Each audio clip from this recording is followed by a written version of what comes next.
परमेश्वर के नाम की स्तुति हो। आप सबों को यीशु मसीह के नाम में नमस्कार। परमेश्वर को महिमा मिले। परमेश्वर ने दिया हुआ वचन आप लोगों के साथ रखना चाहता हूँ। यूहन्ना हृदय सुसमाचार तीसरा अध्याय। यूहन्ना हृदय सुसमाचार तीसरा अध्याय में शुरू से हम देखते हैं कि निकोदेमुस नाम का यहूदियों का एक सरदार यीशु के पास आता है और यीशु को वो कहता है कि हम विश्वास करते हैं कि तुम परमेश्वर पिता की ओर से हैं। यदि परमेश्वर पिता यदि आपके साथ नहीं है, आप इतने आश्चर्य कर्म नहीं कर सकता। और यीशु उसको उत्तर देता है, आमीन आमीन, मैं तुझसे कहता हूँ, यदि कोई नया सिरे से जन्म नहीं लेगा वो परमेश्वर के राज्य में प्रवेश नहीं कर सकता।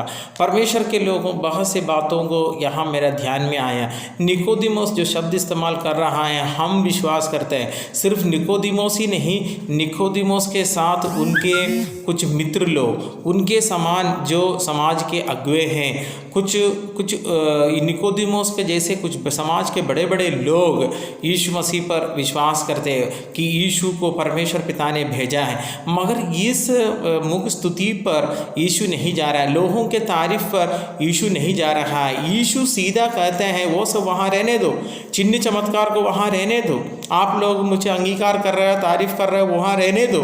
मगर मैं आपको कहता हूँ, क्या आपने नया सिरे से जन्म पाया है? यदि आप नया सिरे से जन्म नहीं पाया है, आप परमेश्वर के राज्य में प्रवेश नहीं करेगा।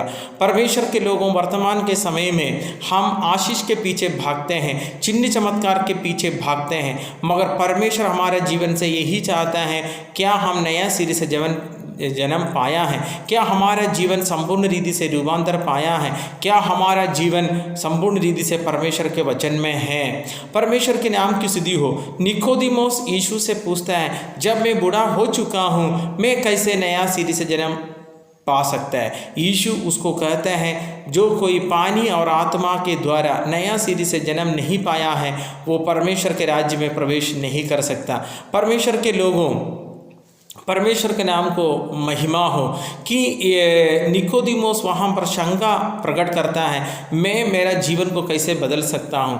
परमेश्वर के लोगों, यदि हमारे अंदर इच्छा है जीवन को बदलने का, तो पवित्र आत्मा हमारा सहायता करने के लिए तैयार है। यीशु उसको उत्तर देता है, तुम हवा का आवाज़ तो सुनते हो, मगर वो कहाँ से आया, वो कहाँ गया, तुम नहीं जानते। इसी प्रकार है पवित्र आत्मा का कार्य भी। परमेश्वर के लोगों, जब हम सहायता मांगेंगे, यदि हम हमारे जीवनों को बदलना चाहता है, नया सिरे से यदि हम संपूर्ण रूपांतरित जीवन यदि हम प्राप्त करना चाहता है, और हम परमेश्वर से सहायता को मांगेंगे, पर पवित्र आत्मा हमारा सहायता करने के लिए तैयार है। मगर हमें परमेश्वर से कहना है, मेरे जीवन में ये कमी घटियाँ हैं, मैं क्रोधित हो जाता हूँ, मैं झूठ बोलता हूँ, मेरा जीवन स्वार्थ जीवन है, मेरे अंदर दूसरों के प्रति जलन है, मेरा जीवन बहुत ही स्वार्थ जीवन है, मेरे अंदर अहंकार है, घमंड है, बहुत सालों से ये बुरी आदतों को लेकर मैं चल रहा हूँ। परमेश्वर के लोगों, यदि हम परमेश्वर के सामने कबूलेगा, मैं परमेश्वर पिता ये बुराइयों से, ये गलत आदतों से मुझे छुड़ाइए, यदि हम परमेश्वर से विनती करेगा, पवित्र आत्मा हमारा सहायता करेगा इन बुरी आदतों से बाहर आने के लिए और संपूर्ण रीति से रूपांतर होने के लिए। यीशु जैसे चाहता है वैसे ही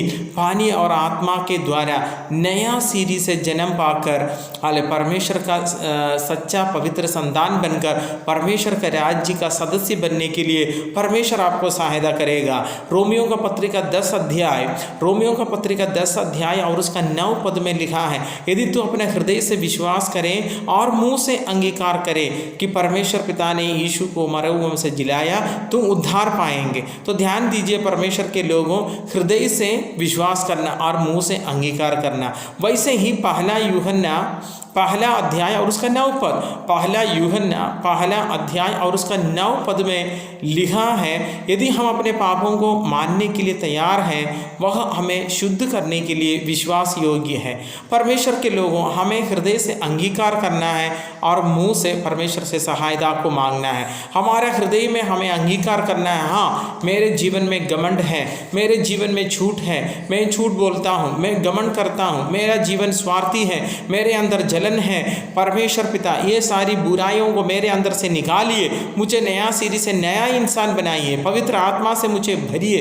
जब हम हृदय से हम इस बातों को मानेंगे और परमेश्वर से विनती करेंगे, पवित्र आत्मा ये सारी बुरी आदतों को हमारे जीवन से दूर करने में, इसके ऊपर हावी होकर जयवंत मसीह बनने में पवित्र आत्मा हमारा सहायता करेगा। मैं विश्वास करता हूँ कि आज का वचन आपको समझ आया।